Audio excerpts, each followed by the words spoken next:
Hi, this is Rick Fulton coming to you again from Global Human Resources Consultant. We're a consulting firm operating out of Southern Ohio, but willing to go around the world globally, as I have over 30 years of experience working in the human resources field. And I want to share some of those experiences with HR professionals that might not have that experience. I feel like my skill set that I have is very unique, working in countries like Iraq, Afghanistan, Kazakhstan. I've been in Guinea, West Africa on 2 different occasions. I've been in Newfoundland, Canada, and several projects around the United States as well, working in oil and gas, mining metals.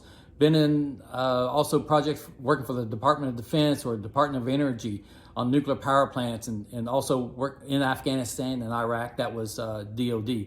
So very unique experience that I can share with employees. I want to either help your HR professionals on site, or I can be your team on site if need be for short periods of time. So we'll cover the contact information at the end of this. But what we've been talking about in the last couple episodes, we've been onboarding Mrs. Elf here.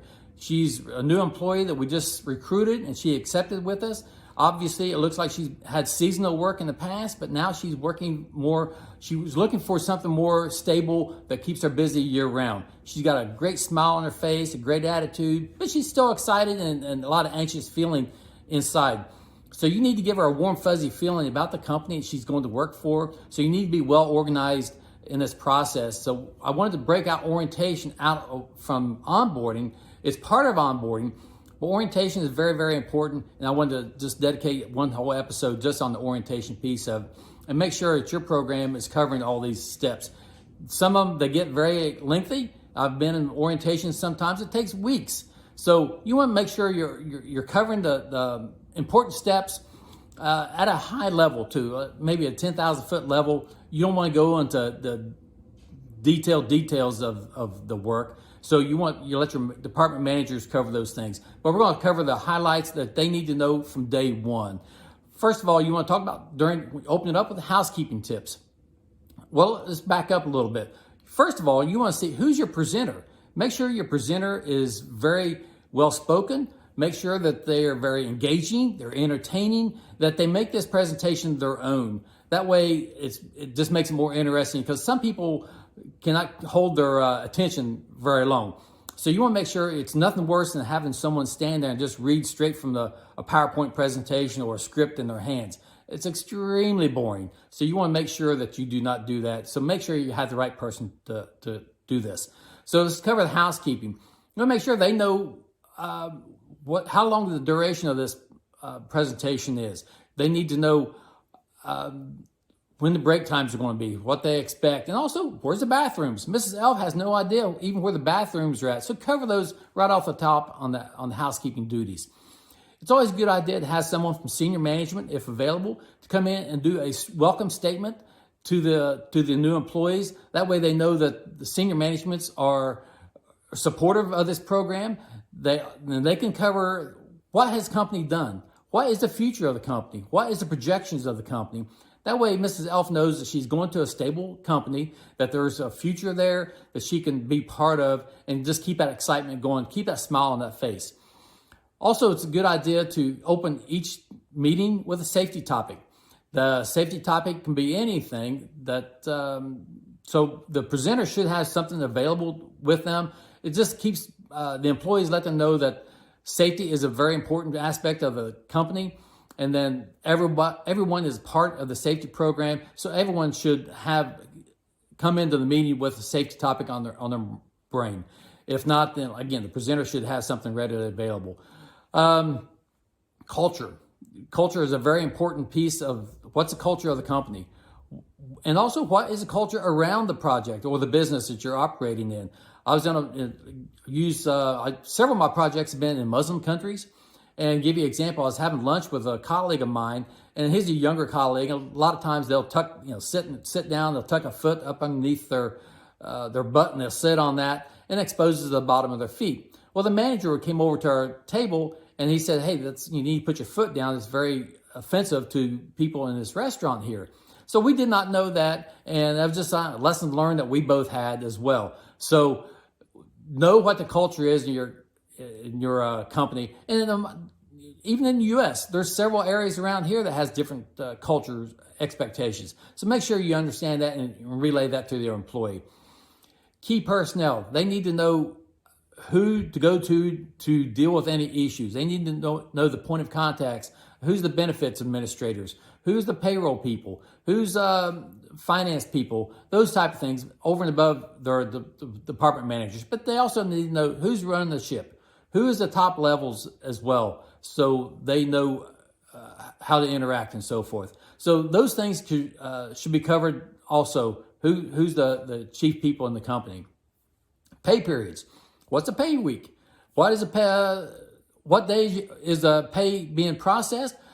Are you working 5 days a week, 4 days a week? How many hours a day are you working? So those are the type of things you need to cover as well. And also, again, who do they cover? Who do they go see if there's a problem? How is the timesheet processed? Is it a web-based process? Is it a timesheet? Cover those things during the orientation as well, so they'll know. The benefits, you can't go into details of the benefits, but again, cover that at the 10,000 foot level.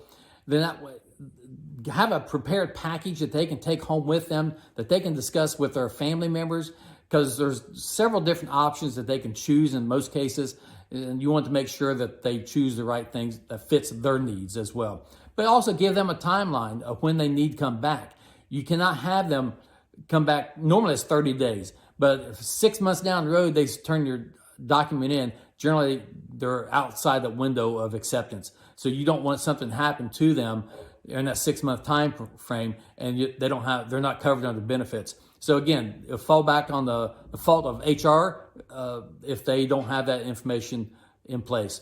So make sure you cover that and make sure that you get those back in a timely fashion. HR policies. You can't go over every HR policy. There's too many of them, but you also want to make sure you cover the important ones. Zero tolerance for alcohol abuse or physical abuse or fighting on the project or any harassment on the project. Those are just the typical normal things that every company should have in place as well. So cover those type of things as well. And also they need to know, where are these policies found? Are they on the web-based somewheres within the company? Are they hard copies somewheres in the HR office? You can't hand them out, but that's not a smart thing to do. But they should be able to review them anytime they would like.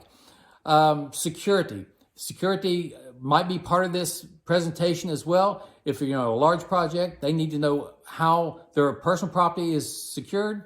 How is badging? Where do they go get their badge at?